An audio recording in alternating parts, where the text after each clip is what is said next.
Hello hi అండి, అందరికీ నమస్తే. నేను మీ స్వాతి బుర్ర. Welcome to my channel Swathi Balabhakti. ఈ వీడియోలో ధనుర్మాసం గోదాదేవి విశిష్టత గురించి తెలుసుకుందామండి. ధనుర్మాసం హిందూ ధర్మంలో అత్యంత పవిత్రమైన మాసంగా భావించబడుతుంది. ఈ మాసం మొత్తం శ్రీ మహావిష్ణువుకు, ముఖ్యంగా ఆయన ప్రియ భక్తురాలు అయిన గోదాదేవి అండాలకు అంకితమైంది. మార్గశిర మాసం నుండి పుష్యమాసం వరకు సాగే ఈ ధనుర్మాసంలో ప్రతిరోజు భక్తులు బ్రహ్మ ముహూర్తంలో లేచి నియమనిష్టలతో భగవంతుని ఆరాధిస్తారు. గోదాదేవి శ్రీ మహావిష్ణువు యొక్క అవతారంగా పురాణాలు చెబుతున్నాయి. ఆమె చిన్ననాటి నుంచే శ్రీరంగనాథునిపై అపారమైన ప్రేమ, భక్తి కలిగి ఉండేది.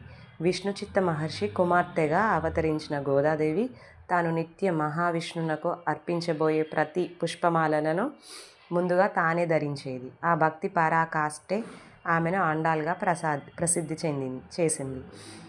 ధనుర్మాసానికి గోదాదేవితో ఉన్న విశిష్ట సంబంధం తిరుప్పావై ద్వారా స్పష్టంగా తెలుస్తుంది.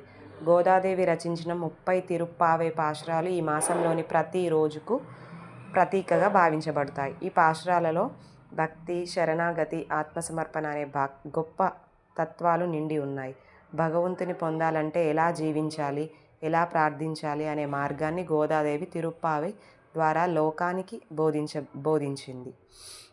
ధనుర్మాసంలో గోదాదేవిని భక్తితో ఆరాధించడం వలన కుటుంబ సుఖశాంతులు, ఐశ్వర్యం, సంతాన భాగ్యం, ఆధ్యాత్మిక పురోగతి లభిస్తాయని శాస్త్రోక్త విశ్వాసం. ముఖ్యంగా మహిళలు ఈ మాసంలో తిరుప్పావై పారాయణం చేస్తే గోదాదేవి కృప విశేషంగా కలుగుతుందని భావిస్తారు. ఈ పవిత్ర మాసంలో శ్రీరంగం, శ్రీ విల్లిపుత్తూరు వంటి వైష్ణవ క్షేత్రాలలో గోదాదేవికి ప్రత్యేక అలంకారాలు, తిరుప్పావై ఉత్సవాలు అత్యంత వైభవంగా నిర్వహిస్తారు. భక్తుల హృదయాలను ద్రవింపచేసే విధంగా ఉదయపు సేవలు, గాన సేవలు జరుగుతాయి. ధనుర్మాసం అనేది కేవలం ఒక మాసం మాత్రమే కాదు, అది భక్తి, నియమం, త్యాగం మరియు పరమాత్మని చేరే మార్గాన్ని చూపించే మహోన్నత కాలం. గోదాదేవి చూపించిన భక్తి మార్గాన్ని అనుసరించి ఈ ధనుర్మాసాన్ని సార్థకంగా గడుపుదాం. గోదాదేవి కృపతో శ్రీ మహావిష్ణువు అనుగ్రహం అందరికీ లభించాలని ప్రార్థిద్దాం. ఇప్పుడు పూజా ఫలితము, విశిష్టత మళ్ళీ ఒకసారి చూద్దామండి. ధనుర్మాసం అనగా మార్గశిర మాసం నుండి పుష్యమాసం వరకు వచ్చే పవిత్ర కాలం. ఈ మాసం మొత్తం గోదాదేవి ఆండాలకు అత్యంత ప్రీతికరమైనదిగా భావిస్తారు. గోదాదేవి ఎవరు? గోదాదేవి శ్రీ మహావిష్ణువు యొక్క అవతారంగా భావించబడుతుంది. ఆమె ఆండాల్ అనే పేరుతో ప్రసిద్ధి చెందింది. విష్ణు చిత్తుడు అనే మహాభక్తుడి కుమార్తెగా అవతరించిన ఆమె చిన్ననాటి నుంచే శ్రీరంగనాథునిపై అపారమైన భక్తి కలిగి ఉండేది.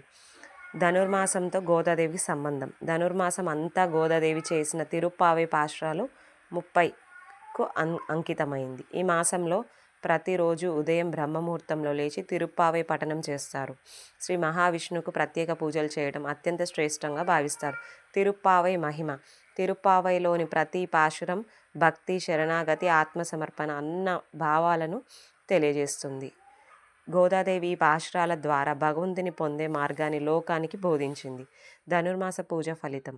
ధనుర్మాసంలో గోదాదేవిని భక్తితో పూజిస్తే కుటుంబ సౌఖ్యం, సంతాన భాగ్యం, ఐశ్వర్యం, ఆధ్యాత్మిక పురోగతి లభిస్తాయని శాస్త్రాలు చెబుతున్నాయి.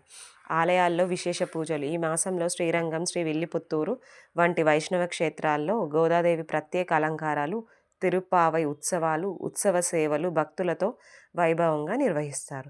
ఈ ధనుర్మాసం గోదాదేవి కృప మనందరూ పొందాలని, ఈ మాసం చాలా ఉత్తమ కాలం మనకి. భక్తి నియమంతో ఈ మాసాన్ని అందరూ ఆచరించండి. ఆ గోదాదేవి కృపకు మనమందరం పాత్రులం కావాలని మనస్ఫూర్తిగా కోరుకుంటున్నానండి. ఈ వీడియో కనుక నచ్చినట్లయితే please subscribe to my channel, like, comment and share. Thank you one and all.